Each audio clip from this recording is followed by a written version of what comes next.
Robert Poe គឺជាស្ដេចចក្រស័ក្តិដ៏ល្បីល្បាញដែលបានប្រែក្លាយទុក្ខវេទនាផ្ទាល់ខ្លួនទៅជាអ្នកជំនាញសិល្បៈចក្រស័ក្តិថ្នាក់ពិភពលោក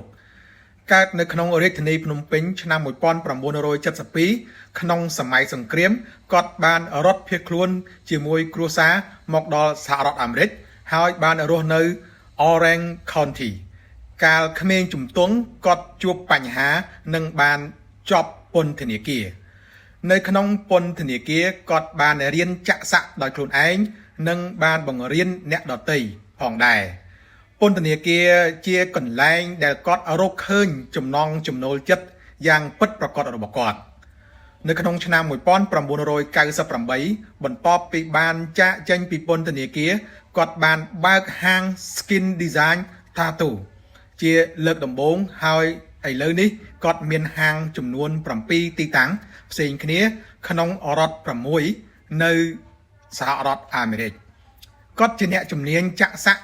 សខ្មៅដ៏អស្ចារ្យធ្លាប់ឈ្នះពានរង្វាន់ជាច្រើននៅក្នុងកម្មវិធី Tattoo Expo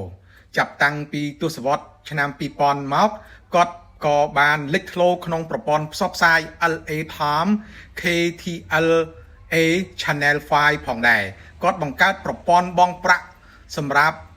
អតិថិជនគឺបងរំលោះបានហើយបានសហការជាមួយនឹងគ្រូពេទ្យដើម្បីដាក់ថ្នាំសន្លប់ងាយស្រួលក្នុងការចាក់សាក់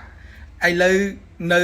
Los Angeles គាត់កំពុងតែរៀបចំផែនការពង្រីកទៅឯក្រៅប្រទេសនិងមានគម្រោងបង្កើនស្នាដៃជាច្រើនតាមរយៈរូបភាពឯកសារភាពយន្តបង្រៀនដល់អ្នកជំនាន់ក្រោយតាមរយៈចំណេះដឹងដ៏ប៉ិនប្រសប់របស់គាត់ពីពន្ធនាគារទៅជាស្ដេចចក្រស័ក្តិ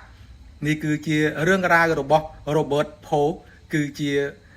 ការបំផុសគំនិតយ៉ាងពិតប្រាកដសម្រាប់អ្នកជំនាន់ក្រោយមានអ្វីចង់ដឹងទៀត